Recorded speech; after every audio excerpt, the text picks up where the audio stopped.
kuatkan hati. Negeri ini memanggilmu kawan, belajar bergerak berbagi untuk negeri. Guru penggerak majukan pendidikan, guru penggerak menghamba para murid, kreatif rancang pembelajaran. Hargai potensi, tingkatkan prestasi, lahirkan profil warahmatullahi wabarakatuh. Yang terhormat Ibu Kepala TK Darmawan Kasang Gresik, Ibu Hanya SDAUD, dan yang saya hormati seluruh ibu TK yang berbahagia. Marilah kita panjatkan puji syukur kepada Allah Subhanahu wa Ta'ala yang telah melimpahkan rahmatnya kepada kita semua, sehingga pada siang hari ini kita bisa menghadiri acara diseminasi mobil scientific budaya positif dan keadaan sejahtera. Sebelumnya saya ingin mengucapkan banyak terima kasih kepada Ibu Kepala TK Darmawan Kasang Gresik yang selalu mendukung acara guru bergerak sehingga acara diseminasi ini bisa terlaksana. Dan saya juga mengucapkan banyak terima kasih kepada ibu-ibu semua yang telah menyempatkan hadir dalam acara pada siang hari ini. Langsung saja, acara ini diseminasi ini bertujuan untuk berbagi ilmu dan pengalaman yang saya dapatkan ketika saya mengikuti pendidikan bergerak di satu ketiga, karena kita sebagai guru diminta untuk menciptakan budaya. Tujuan pendidikan, menurut kami, tujuan pendidikan adalah menuntun segala modal yang ada pada anak-anak agar mereka dapat mencapai keselamatan yang setinggi-tingginya, baik sebagai manusia maupun sebagai anggota masyarakat. Oleh sebab itu, pendidik itu hanya dapat menuntun tumbuh hidupnya kekuatan kodrat yang ada pada anak-anak agar dapat memperbaiki lakunya, bukan dasarnya hidup dan tumbuhnya kekuatan kodrat anak.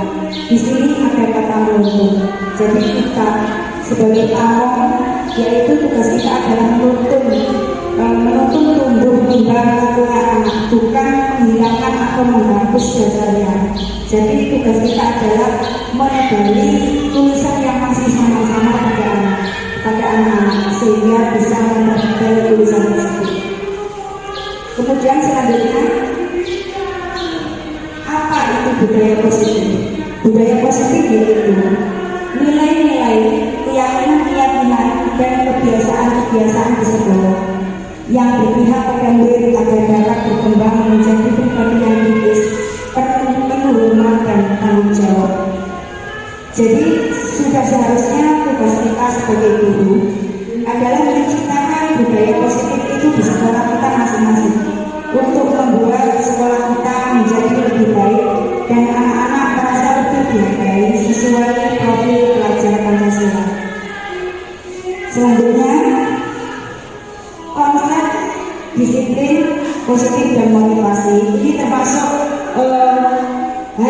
beberapa hal untuk menciptakan budaya positif. Yang pertama, disiplin positif adalah sesuatu yang dilakukan seseorang pada orang lain untuk mendapatkan kepatuhan dan memiliki kecenderungan, ketidaknyamanan serta sering berhubungan dengan tata tertib yang berkaitan dengan sanksi dan hukuman bagi yang melanggarnya.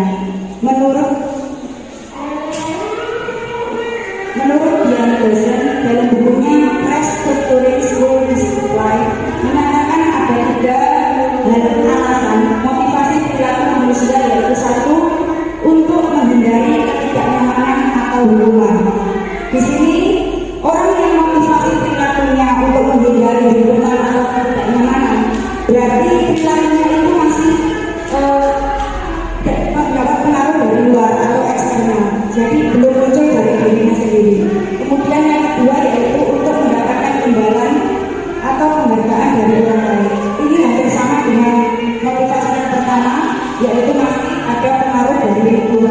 jadi belum muncul dari pribadinya sendiri.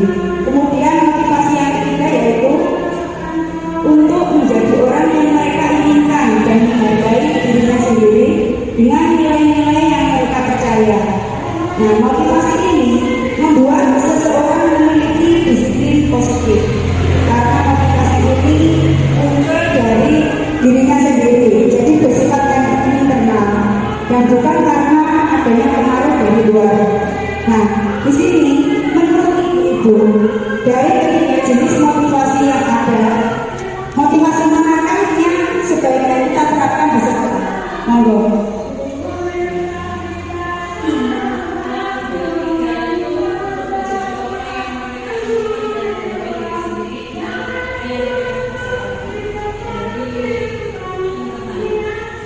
Baik, terima kasih. Menurut ibu-ibu yang lain? Sama ya. Jadi motivasi yang ketiga ini memang sebaiknya kita terapkan di sekolah kita, karena untuk menjadi orang yang mereka inginkan dan menghargai diri sendiri ini muncul dari pribadinya sendiri. Jadi tidak ada pengaruh dari luar. Kemudian strategi apa yang bisa kita terapkan untuk menanamkan disiplin positif pada murid-murid di sekolah? Kita dapat memberikan contoh, misalnya kita bisa datang tepat waktu, kemudian bersikap ramah kepada anak-anak, kemudian menjalin kedekatan dengan murid dan menjadi teladan yang baik bagi murid-murid kita. Itu adalah strategi yang bisa kita laksanakan, kita terapkan di sekolah agar anak-anak bisa agar tercipta budaya positif di sekolah kita masing-masing. Kemudian selanjutnya yaitu keyakinan kelas. Mengapa keyakinan kelas? Dan mengapa tidak peraturan kelas saja? Suatu keyakinan akan lebih memotivasi seseorang jika muncul dari dalam diri atau motivasi intrinsik. Seseorang akan lebih tergerak dan bersemangat untuk menjalankan keyakinannya daripada hanya sekedar mengikuti serangkaian peraturan yang mengatur mereka harus berlaku begini atau begitu, yang membuatnya tidak nyaman dan keterpaksaan. Keyakinan kelas ini selalu dibuat dalam bentuk yang positif itu, dan sehingga dapat kita terapkan di sekolah kita dan dapat diterapkan oleh semua warga kelas dan warga sekolah. Kemudian pembuatan keyakinan kelas ini hendaknya dilakukan bersama-sama, baik guru ataupun anak-anak. Selanjutnya yaitu kebutuhan dasar manusia. Mengapa anak-anak di sekolah kita ada yang membuat kekacauan dan ada juga anak-anak yang malas untuk sekolah. Berarti anak-anak itu ada kebutuhan dasar yang perlu terpenuhi. Seperti yang pertama yaitu kebutuhan bertahan hidup. Kebutuhan bertahan hidup ini misalnya kesehatan, rumah, makan, minum, itu kebutuhan dasar manusia yang dibutuhkan oleh anak-anak. Kemudian yang kedua yaitu kebutuhan dasar kasih sayang dan rasa diterima. Kebutuhan ini memberikan dan menerima kasih sayang untuk menjadi bagian dari suatu kelompok atau lingkungan sekitarnya. Jadi anak-anak itu bisa diterima di lingkungan sekolahnya, bisa diterima oleh teman-teman di sekolahnya. Yang ketiga yaitu kebutuhan dasar penguasaan. Kebutuhan dasar penguasaan yaitu kebutuhan untuk diakui kemampuannya. Setiap anak mempunyai bakatnya masing-masing. Kemudian yang keempat yaitu kebutuhan dasar kebebasan. Kebutuhan untuk bebas memilih sesuai dengan keinginan yang diinginkannya. Yang kelima yaitu kebutuhan dasar kesenangan, yaitu kebutuhan untuk mencari kesenangan bermain dan tertawa. Di sini saya mempunyai contoh, yaitu anak Zalman setiap hari membawa bekal ke sekolah. Nah, berarti anak Zalman itu mempunyai kebutuhan dasar apa yang dibutuhkan anak Zalman? Monggo. Kebutuhan bertahan hidup. Mungkin ada yang lain?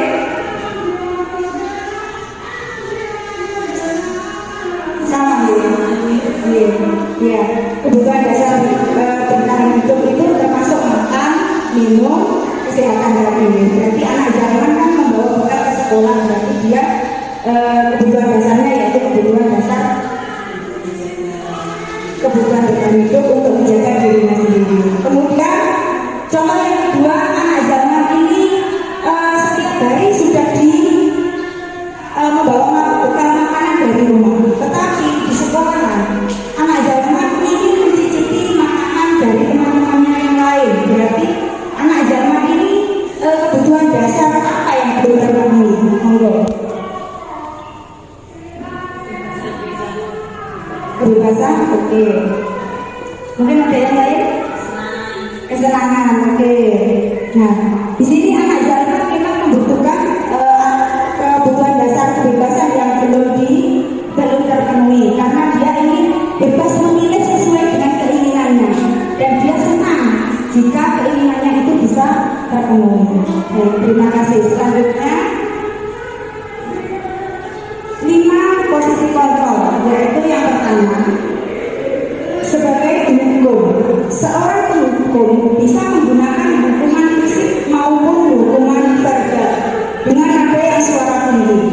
Misal, hei, apa yang kamu lakukan? Dengan menunjuk-nunjuk. Itu adalah posisi kontrol sebagai penghukum. Kemudian kemungkinan yang bisa terjadi, yaitu anak-anak bisa menjadi pendendam atau pemarah karena ibu guru menerapkan posisi kontrol yang pertama sebagai penghukum. Kemudian yang kedua, membuat orang merasa bersalah. Biasanya suaranya lebih lembut dan membuat merasa tidak nyaman. Kemungkinan yang bisa terjadi pada anak-anak akan merasa bersalah. Dan yang ketiga yaitu posisi kontrol sebagai teman. Nada suaranya lebih lama, akrab, dan bercanda. Kemungkinan yang bisa terjadi jika kita menerapkan posisi teman, yaitu anak merasa lebih senang dan lebih akrab dengan gurunya.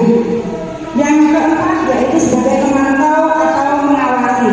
Nada suaranya yaitu datar. Kemungkinan yang bisa terjadi, anak memahami konsekuensi yang harus dijalankannya. Dan yang kelima, posisi kontrol sebagai manajer. Nada suaranya lebih tulus dan tidak kaku. Dari kelima posisi kontrol ini, posisi kontrol yang sebaiknya kita lakukan adalah posisi kontrol sebagai manajer, di mana posisi ini anak dapat menjadi pribadi yang mandiri, merdeka, dan bertanggung jawab atas segala perilaku dan sikapnya yang pada akhirnya dapat menciptakan lingkungan yang positif, aman, dan nyaman.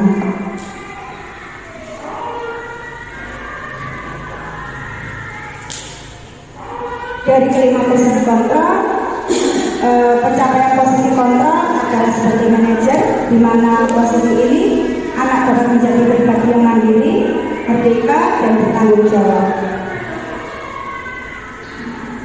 Selanjutnya yaitu segitiga restitusi. Restitusi adalah proses menciptakan kondisi bagi murid untuk memperbaiki kesalahan mereka sehingga mereka bisa kembali kepada kelompok mereka dengan karakter yang lebih kuat. Dosen 2006. 3 tahapan segitiga restitusi yang bisa kita terapkan di sekolah, yaitu yang pertama, menstabilkan identitas. Menstabilkan identitas ini yaitu meyakini bahwa setiap orang itu pernah melakukan kesalahan. Contohnya, berbuat salah itu tidak apa-apa karena manusia tidak ada yang sempurna. Seperti itu bisa kita terapkan kepada anak-anak jika mereka melakukan kesalahan. Yang kedua yaitu validasi tindakan yang salah. Di sini kita menanyakan mengapa melakukan kesalahan tersebut. Contohnya, kamu pasti punya alasan mengapa melakukan hal itu. Kemudian yang ketiga, menanyakan keyakinan. Pertanyaan yang bisa kita lakukan, apakah kamu masih ingat dengan keyakinan kelas yang telah kita sepakati bersama.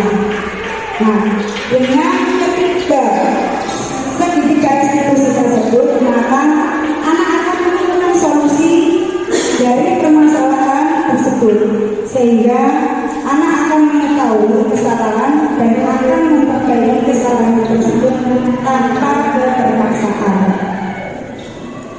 Untuk selanjutnya yaitu sesi tanya jawab. Monggo yang ingin ditanyakan, saya persilakan. Monggo biar. Assalamualaikum warahmatullahi wabarakatuh. Waalaikumsalam warahmatullahi wabarakatuh. Saya mau bertanya tentang kebutuhan dasar. Kebutuhan dasar ya, benar. Nah ini saya mau minta contoh yang contohnya kasih sayang dan rasa diterima itu yang bagaimana? Iya, baik, terima kasih. Contoh kasih sayang dan rasa diterima, yaitu misalnya anak-anak di rumah itu sering dimarahi oleh orang tuanya atau kurangnya kasih sayang dari orang tuanya. Jadi sehingga di sekolah itu ibu guru bisa memberikan kasih sayang kepada anak-anak, misalnya dengan kata-kata yang lembut atau perhatian ataupun pujian ataupun apresiasi kepada anak-anak sehingga anak-anak itu lebih bersemangat lagi ke sekolah. Ya, terima kasih atas jawabannya dosen. Wassalamualaikum warahmatullahi wabarakatuh. Waalaikumsalam warahmatullahi wabarakatuh. Terima kasih. Selanjutnya mungkin ada pertanyaan lagi. Ini Bu Haryani. Assalamualaikum warahmatullahi wabarakatuh. Waalaikumsalam warahmatullahi wabarakatuh. Saya ingin menanyakan tentang hubungan tadi. Posisi kontrolnya. Ya, ada 5 posisi kontrol. Ini apakah seorang penghukum bisa tidak ya menghindari atau tidak melakukan hal seperti itu, misalkan hukuman fisik maupun hukuman verbal dengan nada suara tinggi? Karena dengan hal-hal seperti itu kan bisa memberatkan anak. Bagaimana, apakah bisa menghindari hal seperti itu? Terima kasih. Terima kasih pertanyaannya. Jadi memang seharusnya kita harus bisa untuk menghindari posisi kontrol sebagai penghukum ini, karena posisi penghukum ini bisa menyebabkan anak-anak itu menjadi seorang pendendam ataupun pemarah. Jadi contoh dari hukuman posisi kontrol penghukum ini yaitu hukuman fisik. Misalnya ada guru yang suka menjewer ataupun memukul, menampar. Jadi itu tidak seharusnya dilakukan oleh seorang pendidik. Kemudian contoh atau mengatakan dengan kata-kata yang kasar itu tidak seharusnya kita lakukan, karena posisi kontrol penghukum ini memang bisa menyebabkan trauma kepada anak-anak. Anak-anak bisa menjadi pendendam ataupun pemarah di kemudian hari. Demikian. Ya, terima kasih. Karena dengan hukuman-hukuman yang seperti itu kan menjadikan anak-anak menjadi mentalnya, merusak mental anak. Betul. Jadi kalau bisa tolong dihindari hukuman-hukuman yang seperti itu, fisik, Betul. ataupun suara yang tinggi, biar anak akan menjadi anak Indonesia yang benar-benar mempunyai muka yang bagus. Terima kasih atas kesempatannya. Iya, terima kasih. Assalamualaikum warahmatullahi wabarakatuh. Kesimpulan dari beberapa hal untuk menciptakan budaya positif yaitu sebagai seorang pendidik kita harus mampu memposisikan diri sebagai posisi kontrol manager dengan menerapkan 3 tahapan segitiga restitusi dalam menyelesaikan permasalahan murid. Alhamdulillah, acara diseminasi modul 1.4 budaya positif ini bisa berjalan dengan lancar. Semoga bermanfaat bagi kita semua. Kurang lebihnya saya mohon maaf. Wabillahi taufiq wal hidayah. Wassalamualaikum warahmatullahi wabarakatuh. Assalamualaikum warahmatullahi wabarakatuh.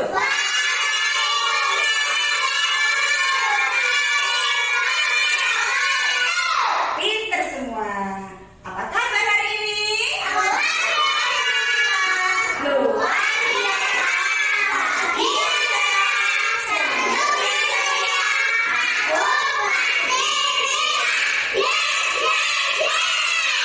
Alhamdulillah, terima kasih, pinter-pinter semua. Nah, anak-anak, hari ini kita akan membuat kesepakatan kelas. Apakah kesepakatan kelas itu? Kesepakatan kelas adalah aturan yang kita sepakati bersama-sama. Ada bu guru dan ada anak. Tapi sebelum kita membuat kesepakatan kelas bersama, coba kita tepuk semangat dulu biar lebih semangat. Yuk, tepuk semangat.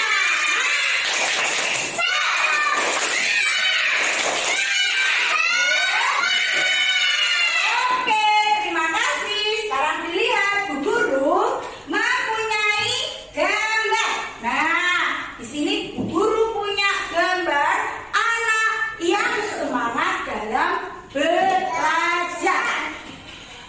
Biar apa kalau kita semangat dalam belajar? Biar pintar. Anak-anak sepakat apa tidak kalau kita semangat belajar? Oke, nanti kalau anak-anak sepakat, tempel gambar emoticon yang tersenyum. Sekarang sama bu guru ditempel di sini. Nanti anak-anak menempel di bawahnya. Nah, yang pertama gambar semangat dalam belajar. Sekarang Mas Heri, kalau sepakat tunjukkan gambar emoticon yang tersenyum yang mana? Nah, ditambah di sini. Nah, di bawahnya sini. Oke, sekarang lanjut Mas Kevin.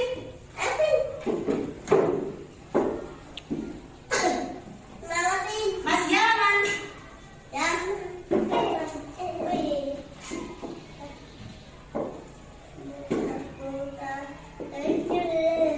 Mbak Geto. Mbak Reva.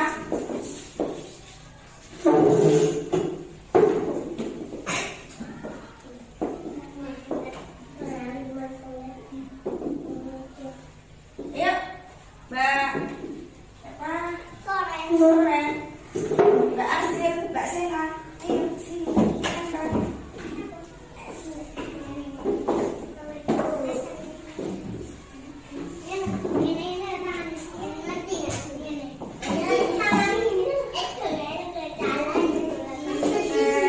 Nah, sekarang gambar yang kedua.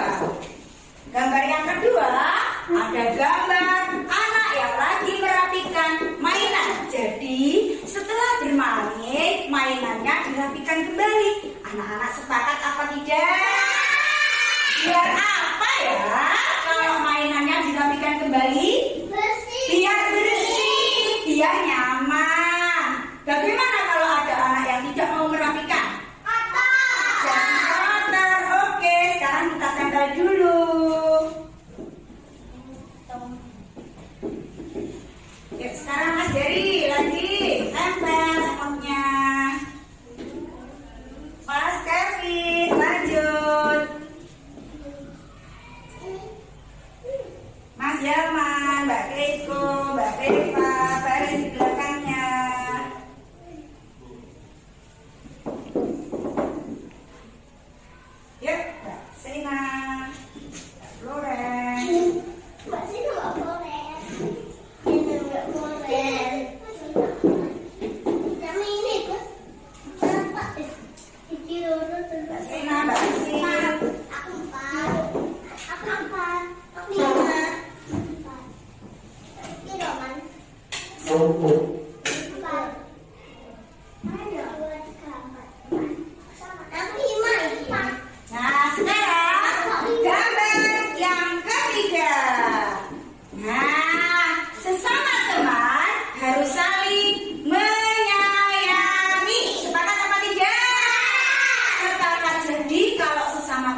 Mbak Reva, Mbak Loren, Sena.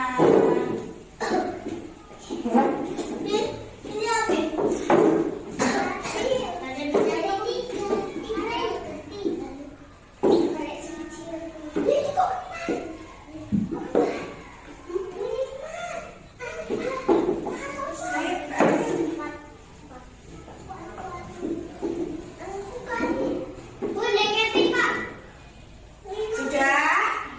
Sekarang dilihat lagi, Bu Guru mempunyai gambar anak yang sedang membuang sampah sembarangan.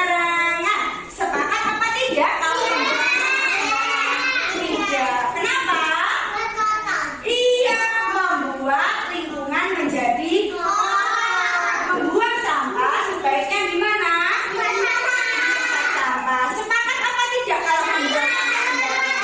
Tidak. Nanti emotnya bagaimana ya kalau tidak sepakat? Sedih. Mulutnya turun ke bawah.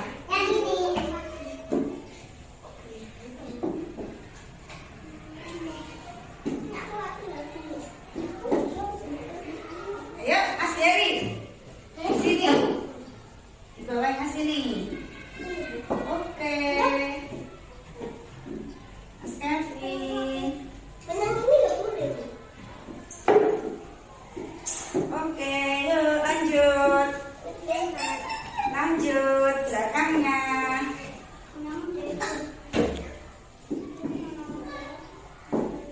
Ayo Mbak Floren, Mbak Arsil.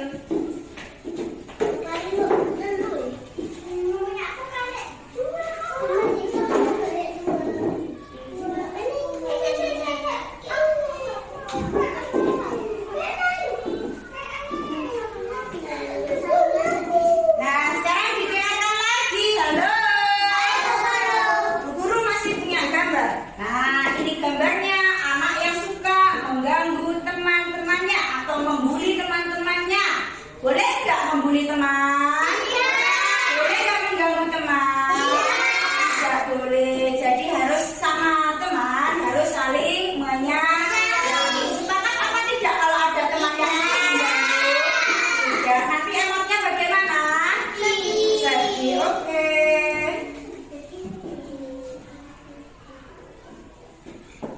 Yuk, Mas Dery.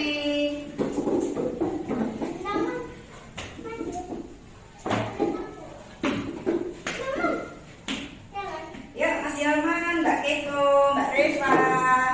Belakangnya.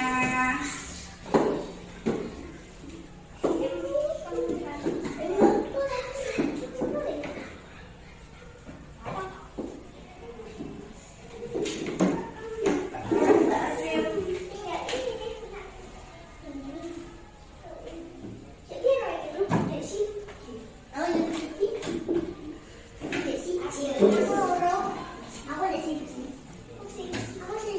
Oke, sekarang masih satu lagi. Ada gambar yang membantu teman ketika membutuhkan pertolongan. Sepakat apa tidak ya? Sepakat. Jadi kalau ada teman yang membutuhkan pertolongan, kita harus selalu siap membantu. Siapkan emotnya. Mas Dery.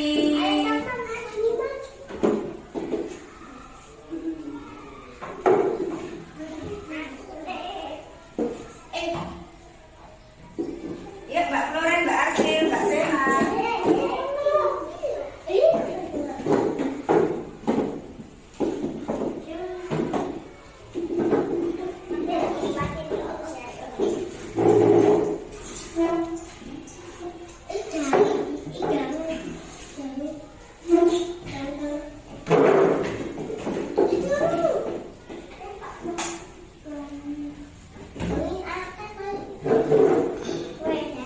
Nah, kita sudah membuat kesepakatan kelas. Apa saja yang telah kita sepakati? Coba kita sebutkan. Semangat.